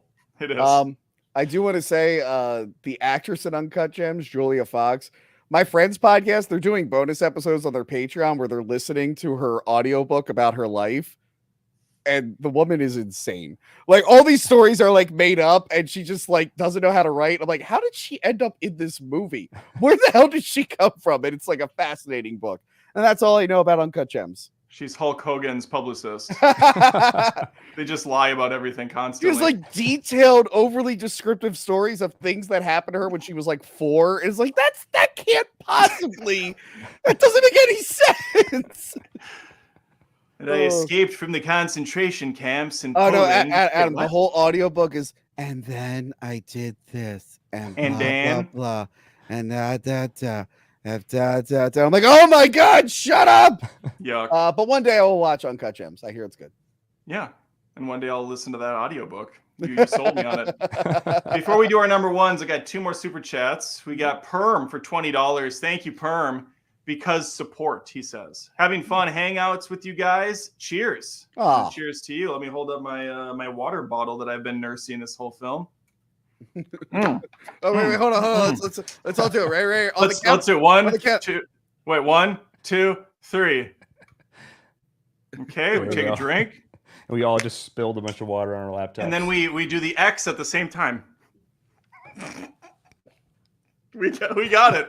We actually got it right. Yeah. Oh, it was perfect. Logan Wolf, of course, $11.53, as one does. A story so sad they cut out to dead brother. Yeah, referring to Iron Claw. Yeah, that movie's brutal. You want to see a uplifting wrestling movie? Fighting with My Family was pretty good. The one about Paige, aka Soraya. Florence Pugh was the star of that. I think you've seen every Florence Pugh movie, haven't you, Tony? I haven't seen Little Women, the 5th Little Women remake. I didn't see that one. Okay, all right, we'll put that on the radar. I'm sure there's other movies I haven't seen. No, I don't think so. I think you've seen all the other ones. All right, number one time. Gil actually alluded to it, but we'll bring it up. If I can figure out how to use my computer, we'll bring it up. Let me get to the E's. E's. What starts with an E? Let me get to the E's. Why is this not an alphabetical? Or maybe it is, and I just don't know how to do alphabet. A, B, C, D, E. There it is. Everything, Everywhere, All at Once. Gil watched it today. I really hope it's your number 1, but well, we'll see. We'll find out. Actually, I think your number 1's Civil War. You kind of teased it.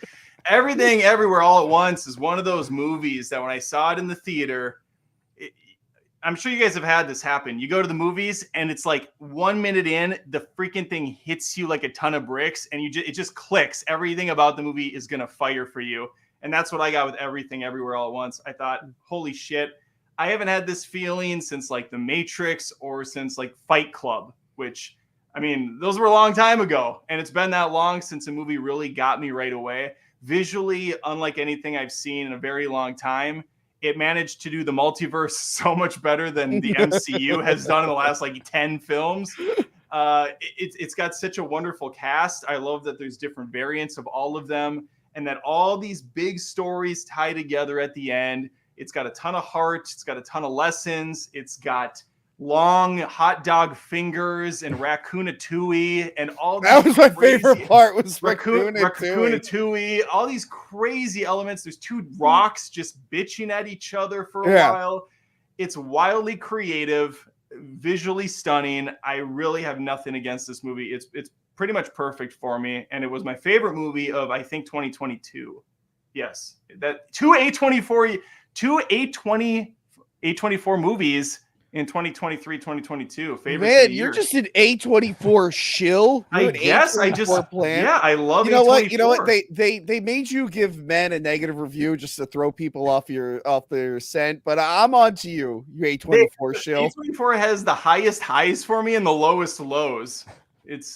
Do you get your shill checks from A24 and Marvel at the same time, Adam? Huh? Can we appreciate how the watched icon here is one of the googly eyes? That's pretty clever from Letterboxd. It's too bad that A24 didn't distribute Godzilla -1. Oh, you mean Godzilla I love this movie. Fun? I still think you should give Shin Godzilla a chance. That's the only one I want you to review. I do want to watch Shin Godzilla. Where can I watch it? Can you find these movies anywhere? I mean, I can get you a copy. Okay. Yeah, I'll juice you up. Stand by. I'll get you a copy. I'll juice you up. Yeah, I mean, there's a lot of great things I could say about Everything Everywhere All at Once, and I already did with you, Adam, on a live show, and I clipped it on my second channel, so just look it up there. We talked about that movie on a live? Yeah, the very first live recap that we did that went 4 hours long because I didn't know what I was doing yet. We can do 14 movies. No, it was way more. I stand during all my live streams, so like down here by the end of it, keeled over on a desk. Oh man, I didn't know how StreamYard worked because I fucked up the whole thing. Yeah, I mean, it was a shit show for both of us. I had never really done live streams. My computer was being stupid. It was all, I mean, it was fun as hell though. But yeah, no, it's a solid film. I really liked it. Yeah, Gil, I liked it too. Say he hated it. I hated that movie. Well, I hate hot dogs, so just the hot dog fingers. I hate hot dogs. He's like, but I love raccoons. I don't know which one. Yang. The only caveat for me with this movie, I mean, every emotional moment landed for me. Mm-hmm. I loved all the creativity. Just the humor for me, it was like 50-50. It's just it's a subjective thing. Just the like silliness of they have hot dogs for fingers. It just doesn't make me laugh. But the raccoon did. I love the commitment to the bit. That's the thing I love. Yeah. They went all in. This guy's gonna like jam a statue up his ass in order to do what he needs to. But even that, like that's an example of, I don't know, it's just not making me laugh. Like I see what you're going for, but overall though it was great. I mean, like I said, there's like you said, it's a very positive message, and everything emotional landed, all those moments. So it's hard not to love the movie. Okay, Tony. What do you got? My number one. What's your number one? My number one. I think it's pretty obvious. It's Beau is Afraid. I have only fallen more in love with this film. I have watched it a couple times. I've only rewatched a few of these movies more than once. Like I've seen X twice. I think Midsommar, Hereditary, like the horror ones I've seen more than once. But I don't like I love Ex Machina, but I only watched it once. Beau is Afraid. I'm like, I really love everything about this movie. It's just such a good time. I fucking love Joaquin Phoenix in this. I know he's coming back in that Joker sequel that looks like garbage. Just so to see him in this, like doing like real acting and stuff. I'm like, oh wow, this is great. It's very uncomfortable at times. It's very funny. again, the theater's reaction, there weren't many of us in there, but when his dad showed up, we all kind of had the same reaction going, oh no, we didn't expect that. You didn't expect a giant dick monster? I didn't. I really, it's the funny. The whole film was really leading up to that crescendo. It's funny. They did like paint it over in CGI, but they actually did build that monster for like a reference. That they built like a big penis monster statue as like a reference for the CGI. But now I'm just like, who has that penis monster? Tony, it's Hollywood. They all have that thing. It's every house comes with one. Real quick, Gil, did you see this movie? No, I want to. Okay, Gil, I need you to watch this. Gil, watch it until the last 20 minutes. No. The last 20 minutes is trash. No, even better. No, the reason I want Gil to watch this is because I read the quote from the director when we reviewed it, and we were all confused.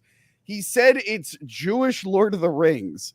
Now, we kind of got the Lord of the Rings thing because he's going on all these different adventures and meeting different people, but we were all very confused by the Jewish thing. So I need you to watch this and let me know. And then at one point, it tells an entirely different story within the movie. It goes on this half-hour side story about a father and his sons, and it just goes on forever. But then, like, the movie realizes that the story doesn't make sense. It doesn't fit in with it, so it ends. Yeah. Gil, there's one point in the movie where he's like rolling through security footage and he accidentally fast forwards to the end of the movie you're about to watch. So you get a shit ton of spoilers. It's like, wait, that's fucking hilarious. It is funny. It's so quirky. And again, I would like to rewatch the film because I was having a fucking great time watching this in theaters. But it does feel like a director that wanted to make 15 different movies and he just jammed them all into this. And he didn't really care that much if it made any sense because people love this stuff and they'll dissect it and they'll kind of fill in the blanks for him. It is that's just how it felt for me. It is funny. Him and Robert Eggers kind of had the same thing where they did like 2 horror movies that were very cheap, well received, got a lot of attention. And then I guess like the studios threw them a bone. The Northman wasn't A24, but still they were like, all right, we're going to let you do whatever you want for your third film. And like Robert Eggers made this awesome Hamlet reimagined like action film. And then Ari Aster made this weird, like neurotic comedy that's all chaotic. It's like, wow, these are nothing like your previous film. Well, that's like that other director who I love. And I forgot the name of him now who did La La Land and, First Man. And he has a weird name. He has like a French name, I think. Oh, Damien Chazelle. Damien Chazelle, thank you. Yeah. His last movie bombed miserably at the box office. Oh, Babylon, right? Babylon. But that movie, kind of like Beau is Afraid, is freaking nuts. It goes all these different directions. Some of it doesn't really go anywhere, but you're along for the ride. And I think people that saw it mainly really liked it. It's just nobody went to it because it was like 3 hours long. I remember you hyping that up for me, and I haven't gotten around to it, but I feel like that's one that I would really like. I think you'd Did like you it. like it, Adam? I liked it a lot. I enjoyed it, yeah. Yeah, I thought it was fantastic. But I definitely I saw it with my girlfriend, and she hated it. And like she liked a lot of it, but it just went on so long. And then at a certain point, Tobey Maguire shows up, and I'm like, "What's this? This is insane!" I'm laughing, and she's just like, Tobey "This is was so good." Yeah, it's one of those movies where I feel like if you're a film buff, you're gonna really like this movie, but kind of general audiences are Tony, gonna hate the pass living hell out of it. Ugh. Yeah, you haven't even seen all the Godzilla movies. Oh, fuck you! I've seen all of them. I was gonna reference the one Godzilla movie Tony hasn't seen, but I don't know what it is because I was gonna say it's really this Godzilla movie of the franchise. I've seen all of them. All right. I don't even understand though. There's a handful that I haven't seen in many, many years, but I have seen them. Okay, I'll watch Beau Afraid, and you'll get the 3 a.m. call from me. I think I figured out the Lord of the Rings Jewish thing. Hey, Gil, I'm Everything Everywhere All at Once. Tony is Beau is Afraid. You. My number one, just so I can show off that I saw it already, there it is Civil War. It would have been funny if it wasn't Civil War. It was just some other random movie that you saw early by A24 that no one's heard of. God damn, I'm getting so much hype from this movie. The other stupid movie critics that saw it early really loved it. I know Sean Chandler saw it early, loved it. Cody loved it. Yeah. I love this movie. And I think it's hard not to just immediately start talking about the controversy because I've been seeing so much of it on Twitter where I alluded to it earlier, but a lot of people are angry, but not at the movie. They're angry at Alex Garland for the choices he made that are very explicit in the movie. Like, you don't pick a side and connect it to contemporary events to say who's the cause of this. But that is a primary thrust of the movie because what he's trying to do is make a truly anti-war film. And one of his issues is that it's easy to accidentally make a pro-war film because if you're focusing on soldiers on one side of a war and you have dramatic moments, you have this romanticization that happens almost automatically. So he found a way to truly make an anti-war film by focusing on the journalists who are taking photos and tried to be these objective observers of what's going on without getting involved. And if he made it really contemporary, where it's referencing events today, and it does a little bit, but in a way that tries to let you watch it objectively. The fact that California and Texas ally together makes it hard for anybody to walk into this if you're on the left or right and say, oh, clearly this is criticizing that side. So he wants us to identify with the journalists and watch war through their eyes. And I thought that was such a brilliant choice. And he makes war seem very unromantic. He makes it seem very loud and off-putting and stupid. Like when you watch two sides fighting and you barely know why, it comes across as a really stupid thing to do. I like what you said about not picking a side. One of my favorite war films is Tora, Tora, Tora, about the Pearl Harbor bombing, but it was made by Japanese and Americans. So it's kind of telling both their side. And then Clint Eastwood did those two movies, The Flags of Our Fathers and Letters of from Iwo Jima. Yeah, they're like telling the same story on both sides. Like, that's pretty cool how you do that. I mean, those movies were both boring as shit, but yeah, that was cool. Well, still, but then you have like Michael Bay, his Pearl Harbor movies. Like all the Japanese are going to be desaturated colors, and they're all going to stand around real angry. Camera's going to look up from like their crotch and spin around them 4 times. Yeah, fighter jets fly overhead with American streamers. I'll say, Gil, it sounds like it goes the route of. Did you guys ever watch Veep? When it was on? Yes, I missed the last season, but I loved the first few. Veep is brilliant, and that it's a political show which follows Julia Louis-Dreyfus's character, who's the vice president of the United States. But they don't ever tell you what side she's for, if she's Democratic or Republican. Yeah. It never goes that route because the whole message of the show is these people are all trash and they're all in it for themselves. And when you're all in it for yourselves and you're willing to step on everyone, your life is going to be completely useless and you will end up sitting on the throne and just having no one by your side because you've burned every bridge possible. Just a very funny look into politics without alienating anyone one side. That gives me even more excitement for Civil War. I should also add, by the way, just putting aside all the ideas in it and all the criticism around it, just as a movie, it works really well. I think Alex Garland is great at writing likable characters. So you really identify with these characters, and it's a very tense movie. It's almost like a road trip movie. They're trying to get to Washington, D.C., and just as they get closer, they keep encountering different things on the way, and it's very tense. So just as a movie, it works great. But then the beautiful thing is, underneath that, there are ideas here that are interesting to think about. You got a great cast in this movie. I love all these people. You got Nick Offerman in this, Kristen Dunst. You got Plemons. Jesse Plemons is her husband. Her real life husband. Yeah, her real husband. Yeah, I like Jesse Plemons. He's kind of like the heavier version of Matt Damon. He's very consistently solid in films. He was in Breaking Bad in the last couple seasons. Meth Damon, he was known as. Stephen McKinley Henderson is in this. Now, this is an actor who I saw in nothing, and then the last few years he's been in everything. That's right, Like I'm looking at like all these old like movies that he's in. I'm like, I didn't see any of these, and then suddenly he's in. I mean, he got cut out of the newest one, but he's in the Dune movies. He's in Beau is Afraid. He's in like all this shit now. I'm like, wow, that's funny. This guy kind of came out of nowhere. Really, He's like an A24 darling. Yeah. He got Lady Bird, Beau's Afraid, Civil War. And Alex Garland's worked with him before in the show Devs. He brings a few people from that show. I think Kaylee Spaney, I think, was in that too. And if you haven't watched that show, by the way, it's like a mini series that was on Hulu. Really good. Nice. Well, I mean, that's it, guys. I think we hit all of our top 10 or top 5s. Did everybody get all their picks in? I got it all in. Okay, we have 1 or 2 more super chats. If you guys have any final super chats you want to throw in, do it now or forever hold your penis, as the expression goes. I think that's the expression.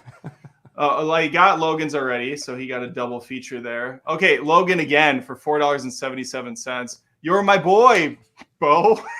You're my boy, Blue. You're my boy. Call back to Old School, which was that's what I've been meaning to revisit. Old School. Yeah, I feel like that one was so popular, and now it's kind of been forgotten about.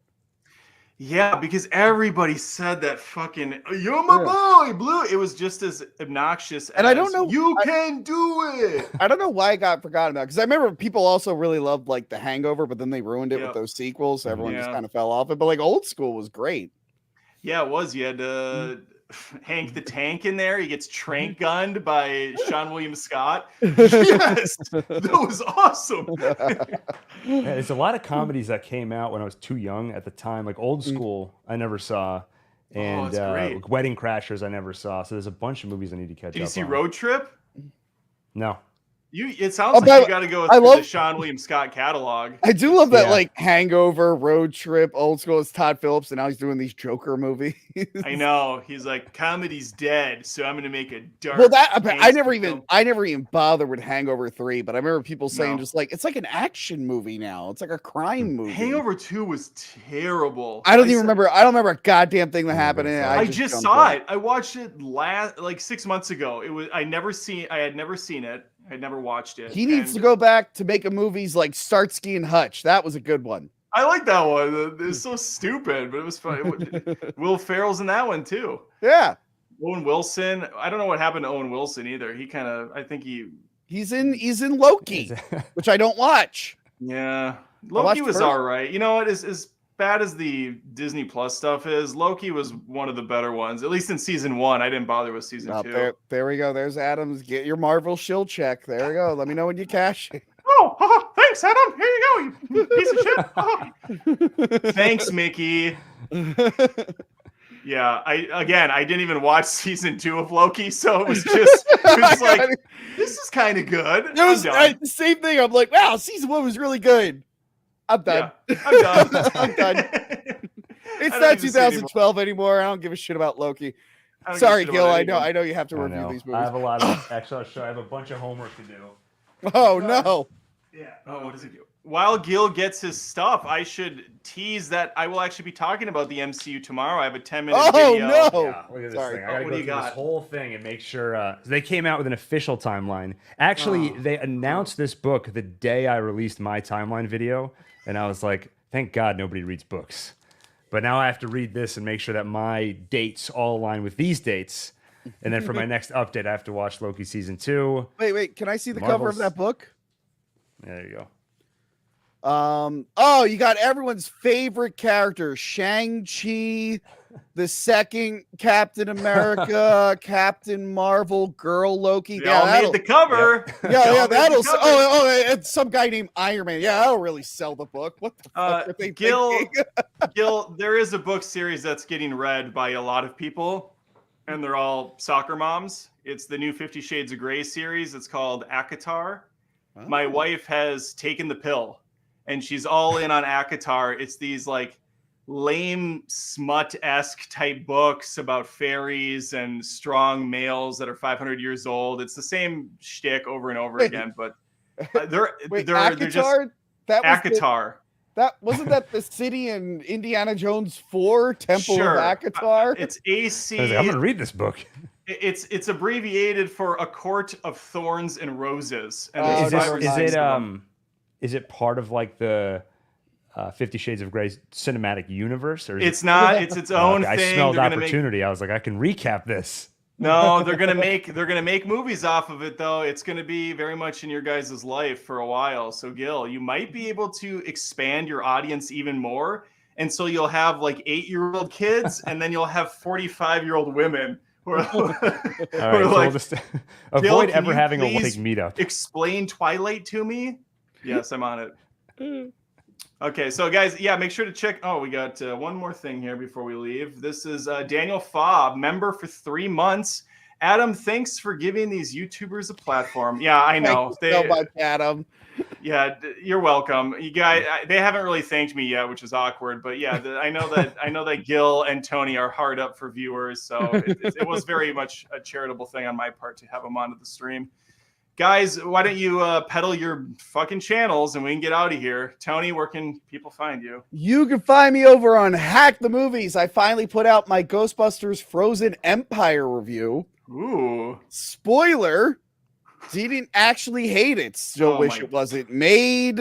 Still think it was a waste of time and money, but it tried to be funny. Oh, so that's all it takes now? Is it tries and fails to be funny? Well, so it Ghostbusters Afterlife decided to be a crybaby fest that everyone pretended to like at the time. And all those same people are hating the new one. I'm like, oh, you fuckers, you fell for it. Just like you Mandalorian idiots fell for it. You took the bait. Tony, I hated both of them. Is that, where does that leave me? That's fine. No, here's the thing. Ghostbusters Frozen Empire, I will never defend it. But I'm like, okay, it had an idea. It has too many characters and subplots, but like it knew what it was trying to do. And then later this week, for some reason, they're remaking the movie Don't Tell Mom the Babysitter's Dead. Oh, so I'm reviewing the original. I'm putting that out on Thursday.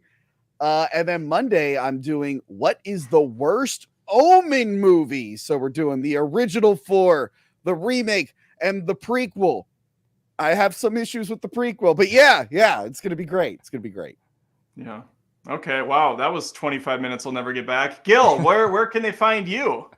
You can find me at youtube.com/OneTakeVids, where I do, like we talked about, recaps of complicated timelines. If you ever wanted to see the MCU with all the flashbacks and all the movies out of order, put in order, you can see that on my channel. I also do video essays, a series called What Blank is Really About, where I dive into the deeper themes and meaning of different movies. I have one on Civil War coming out this weekend, hopefully.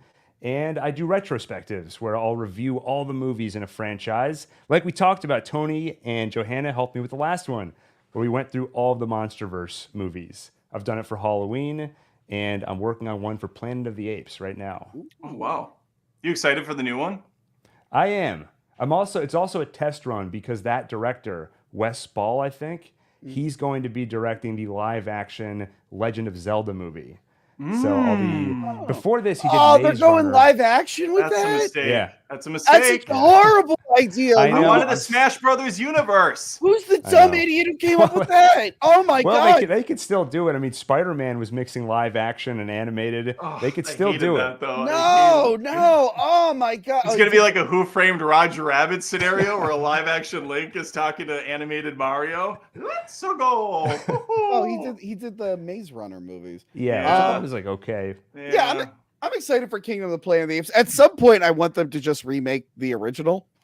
Yeah, well, this one jumps ahead 300 years, so they need to go like another 2,000, I think. But I think the whole point was to lead into the original. Yeah, but if you watch the original, the astronauts mentioned that they were like in the 70s and stuff when they left, so it doesn't really match up. Yeah, I thought they time traveled. But in the Rise of the Planet of the Apes, the ship disappears in 2011, and then in the movie they're like, "Yeah, you were the top scientist in 1970 something." But it'd be fun to like remake the original now because everyone already knows the spoiler. You could tell it in like a different way. But it would be fun to see like new people, like the astronauts going, "What the fuck happened to Earth?" They blew it up, you sons of bitches. Well, we know. We've watched like 7 of these movies. The reveal wouldn't quite be as exciting for us. That prequel trilogy really took. Did you ever watch the old sequels to Planet of the Apes? I saw some of them. Yeah, years like ago. Escape from Planet of the Apes. Yeah, because they and- time travel, and there's one Yeah. called Caesar that's so Yeah. like these new movies just took what worked in those sequels and made them better. So yeah, They did, yeah. Yeah. The second one's fantastic. I Yeah. still think the third one is pretty disappointing, but Oh, overall, no, I it's loved a it. good show. It's the same. It's like this. There's no war. It's war for the Planet of the Apes, so there's no fucking war. I do remember feeling that way. I was like, this feels very small. Those Yeah, like movies they're in all a- feel very small considering the scale of what's happening. And it makes Yes. sense in the story, but I feel like at Well- some point, well, now I'm Yeah. excited. I just saw the trailer for the new one. I hadn't seen it in months. And they Yeah. mentioned that there's like a smart human because they all got dumb in the last one. Yeah, I'm it's like, Lara oh Croft. man. I'm like, wait, is she the origin of the big brain smart humans from the second Planet of the Apes movie? Or like, are we getting the origin of those Did- guys? did she movie's not gonna look end with like her. she looked like Lara Croft? Yeah, Like the she new doesn't look version. like she's living in the apocalypse. I don't know what's going on. I'm waiting it's for her gotta to end get with out her the double going guns underground. and Yeah. Your brain getting bigger. Yeah. yeah. All right. Well, I think that's about it. I have a new channel. If you guys didn't know, you guys might not even know this, but I know it. I know about this. Okay. Okay. All right. Let me Some rant people about might this not. for a second. Adam, stop plugging your show because we already know it. Now, another thing about Planet of the Apes. Let's talk about Planet of the Apes 4. Adam Does Rants, second channel. Adam Does Rants. I'm complaining about things that are completely ridiculous that most people, first world problemers, will understand. I have one coming up so egregious, so stupid. You will be impressed that I was able to talk about it for like 10 minutes. And that's the fact that my neighbor, the pool guy, he has a blue bag tied to the front of his, I don't know, the side of his house. And it's been there for 6 months. It's just this blue bag that just sits there mocking me, and it's driving me up a fucking wall. Because What's in why the is it bag? there? Do you Get know what's rid in of the the bag. It's just a bag. Adam, do you tell your neighbors what you do? No, he's gonna find out. He's gonna walk by your house. He just sees you. He hears you screaming about this bag. What are you like, doing? I'm putting Adam? up a hey, second neighbor. one. Smells good over there. What are you grilling up? Just doing a video on how I hate you. Just to drive you crazy, next time we stream, I'm gonna have a bag just hanging back here. Just a blue bag. Like, yo, can you move that, please? I'm like, move what? What are you talking about? I'm gonna be out grilling, and the neighbors will be like, "Smells good. What are you cooking up over there, Adam?" Vengeance, vengeance, you son of a bitch. All right. On the note of retaliating against neighbors that you don't like, I think that's a good place as any to stop. Guys, thank you very much for joining me. This was fun. No technical issues, which is nice. Go sub to those guys' channel. Tony, Gil, always fun. We'll see you guys soon. Thanks for having me. And then we wait.